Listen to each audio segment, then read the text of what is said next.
storytelling gold or is it garbage? Come on, tell me what I've gotta know. Is the story being told?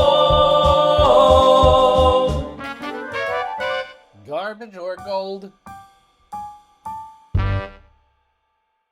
Hey Disney Afternoon gang, welcome back to my channel and birthday celebration day 4.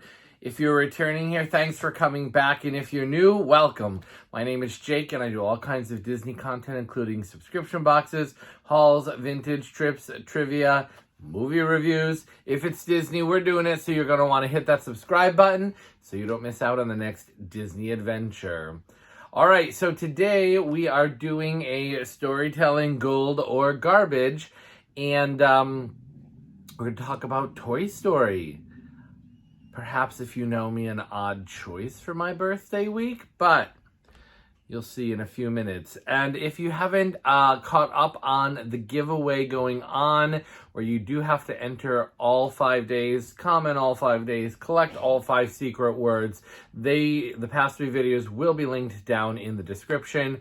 Go catch up. The giveaway's open until the 8th. There's also a rules video. Link that down below too. All right, Toy Story. So far, if you've been following this series, and thank you for those of you who have given it a try and stuck with it, I appreciate it. I have done something that I thought was storytelling garbage, something I thought was storytelling gold. Now we're going to kind of move into this strange third category of something I think is storytelling gold that I don't happen to like, actually. And then the fourth category we'll get to another day, something I think is storytelling garbage that I just happen to like. So storytelling gold, Toy Story. Jake doesn't like it so much. Talk about that later. So why is Toy Story successful? I think there's a lot of reasons, but let's talk about story structure. So a reminder, we're going to talk quickly about structure, world rules, stakes. I'm only going to mention one thing about song setups because it's not really a musical, and then anything miscellaneous at the end. Those are our 5 categories. So Toy Story is a classic, what we call a buddy picture. And a buddy picture is, the premise of a buddy picture is it's an odd couple set up at the beginning of a story that have conflict or personality clashes, or they're polar opposites. But it's a dual protagonist story. So instead of one main character that you're following, instead of one Harry Potter, instead of one Dorothy, etc., you have 2 characters that are really vying for attention. Now, in this sort of buddy story, there is a version where there is really one protagonist that asserts itself, but the real classic buddy picture is it takes 2 people to really make the story, the journey, the solution work out in the end. It's what Roger Ebert called a Wunza picture, W-U-N-Z-A, Wunza, as in one's a cop, one's a child, one's a parent, one's a child, one's a teacher, one's a student, one's a good guy, one's a bad guy, right? So they're kind of set up as polar opposites, or people that would have inherent conflict already.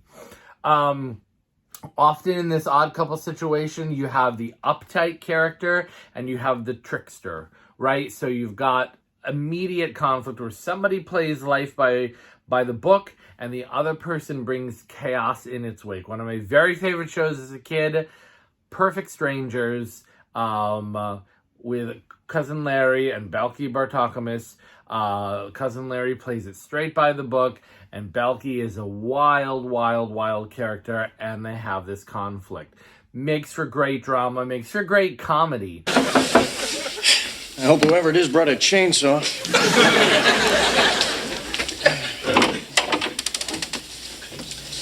Am I looking up Larry Appleton?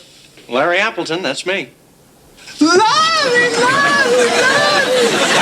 I looked everywhere for you. I walked the streets. I searched the alleys. I said to everyone, have you seen Larry?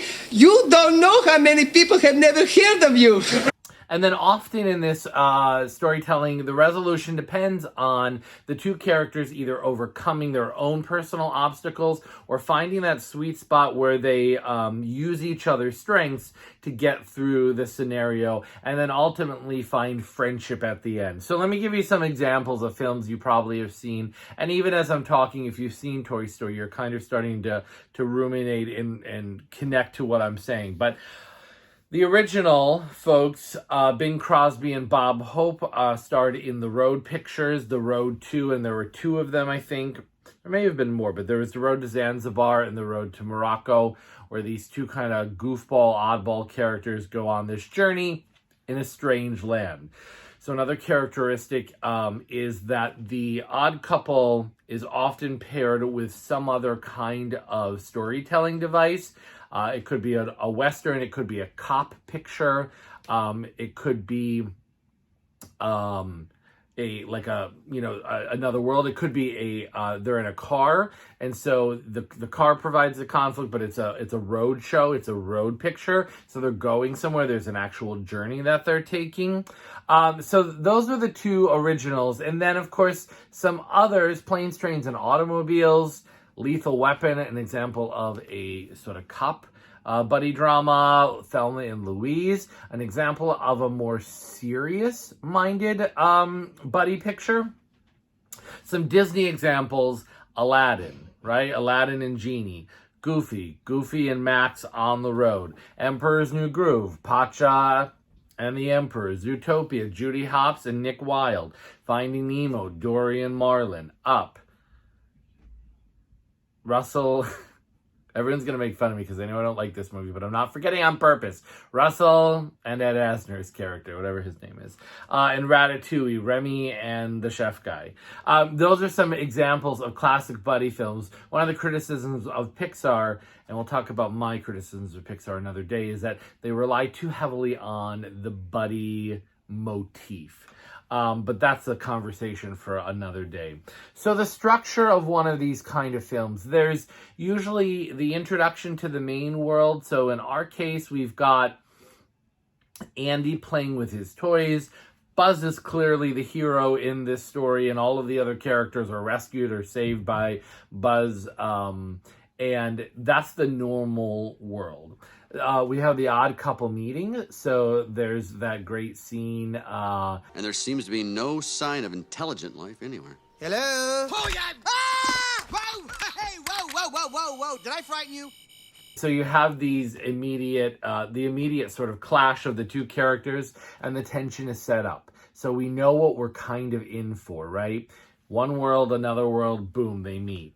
Then there's an inciting incident that sends them on the road. So whatever it is that gets the journey, they have to go somewhere. They've missed a plane. They have a case to solve. They have a main goal that they both need to achieve. And somehow they're stuck with each other. And then, of course, it's a series of obstacles. And holy pizzoli, I don't know when the last time I watched Toy Story was. It's a long time. The number of obstacles that keep coming are insane. Just when you think they're going to get it, something else comes along. And, it's that old, if you're stuck in a plot, put a cat up a tree. If you've never heard that expression, it means that create an obstacle for your characters to overcome. Often an impossible obstacle that seems to the audience, the better that they can be like, I have no idea how they're getting out of this. The stronger then the film will be. And I was actually surprised at how many there were in Toy Story that I was like, oh, I'm not sure how they're getting out of this. I thought that the moment was the resolution, and it actually ended up not being the resolution. So that's kind of the structure of the buddy picture. Toy Story is a classic example. It hits every single one of those beats. So Toy Story was a lot about the innovation of the computer animation. So I think they were really relying on an old trope, an old formula to get them through. And there's nothing wrong with that, but it means that it's going to work because it's been tried and true, and you're not inventing a new storytelling genre. We're inventing a new medium, essentially. So the toys come, some world rules. The toys come to life when the humans are not there. They're really consistent with this, in that The toys, they don't give us a reason why humans can't see them. I think there's the obvious reason, but I don't know what would happen necessarily if they do. But they're very aware that they have to kind of retain toy, pose, stiffness or whatever anytime humans are around. And they are really consistent with it. That also adds to the obstacle nature of it, is the human element of it. The stakes are huge in this film. There's the normal world. There's this sort of, it's interesting. It's almost a double stake at the beginning, because there's the birthday party where they're worried about what new toys that Andy's gonna get to replace them. So there's that worry. And then of course we meet Buzz. And then the next one is the move. So they're moving, and because Buzz and Woody end up outside of the house, they have to get back to the house or be left behind when everybody moves the next day. So there's a very clear timeline presented. And a lot of times these buddy pictures have a timeline. They have to get the killer before he strikes again. They have to get to the next country in order to catch the plane that they missed or the boat that they missed the first time, right? Aladdin has 3 wishes, etc., that he has to get through. So the stakes are really high. We know what has to happen in order for them to succeed in their goal. Like I said, it's not a musical. Of course, there are some classic songs that came out of this. You've Got a Friend in Me and When Somebody Loved Me, which I think is actually a beautiful song. However, I do not remember the Strange Things song, and that is a weird song. It's ugly, it's weird, it's garbage. But that's all I got to say about the music. So some miscellaneous things. So I'm really talking more, unlike some of the other reviews where I've given you a little bit more play-by-play, this is actually talking about a trope, a genre of film, and that's why this film works. So we're kind of talking a little bit broader structure today than some of the other ones we've done. So the 2 things that they set up for, Woody is the straight and Buzz is the comic, although they're both kind of funny. Woody is the jealous character, the uptight character, the kind of, leader sheriff guy, and Buzz is his own kind of, rebellious and rule-breaking space ranger. And that is comedy gold. We sense the tension, and all we are waiting for them is to constantly get into fights and trouble with each other, and it keeps us entertained. And so I wanted to wrap this up by saying, why does the buddy picture work? What makes it a long-lasting trope that we have? So I just talked about the tension between the characters. We're here for the tension. We want to see them fight because it often results in jokes and sort of funny situations that you normally wouldn't get. This inherent conflict always exists. So by having just these 2 characters, you've already created drama without actually giving us a plot yet. So there's this other layer that's working. The time bomb. The time bomb is always that classic storytelling thing in any genre, that they have to do something before this happens. And there's a clock, and it ticks right before it goes off. Marlin and Dory have to find Nemo. Aladdin and Genie only have the 3 wishes. Nick Wilde and Judy Hopps have to solve the mystery. Buzz and Woody have to get home before the move. So that keeps us engaged because we know that there's an end point, and we're rooting for them to get their goal, and then all these obstacles keep getting in the way constantly. And then I think another layer that works for this film particularly is the nostalgia of toys. These are classic toys that are featured particularly in this film. Lots of things that were, I would say, a generation before me, although things we certainly had around in the 80s and the 90s. But the kind of Sheriff doll and the Space Ranger, those are much more reminiscent of the 70s, the Green Army Men. There is a little bit of technology in there, but Mr. Potato Head is an older character.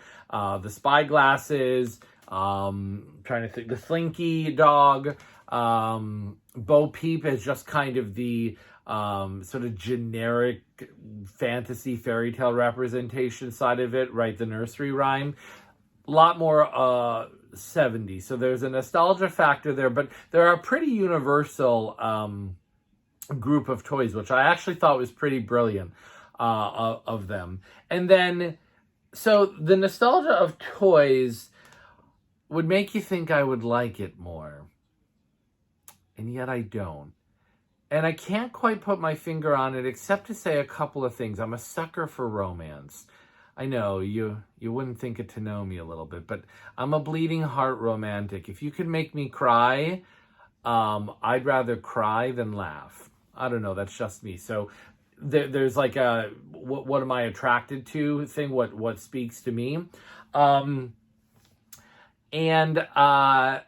don't know, I just don't love the characters. They kind of grate on my nerves a little bit. And I'm a big fan of the buddy comedy. Many of the ones that we've mentioned. This one just doesn't quite do it for me. But it is storytelling gold. They do an excellent job at going from point A to point B. And it is suspenseful. And it is full of humor and full of drama. And they do it excellently. So what can I say? It's just not a movie for me. Tell me what you think down in the comments. Do you like this film? Of all the 4 films, I'm going to talk about the other 3 films later. Do you like any of those better? Worse? All right, let's get to the goods and the hashtag. So today I am giving away, and maybe this will explain why I went with Toy Story. I have this Toy Story Loungefly. And, of course, this is not from the first movie. I don't know what movie this is from. I've lost the ability to care.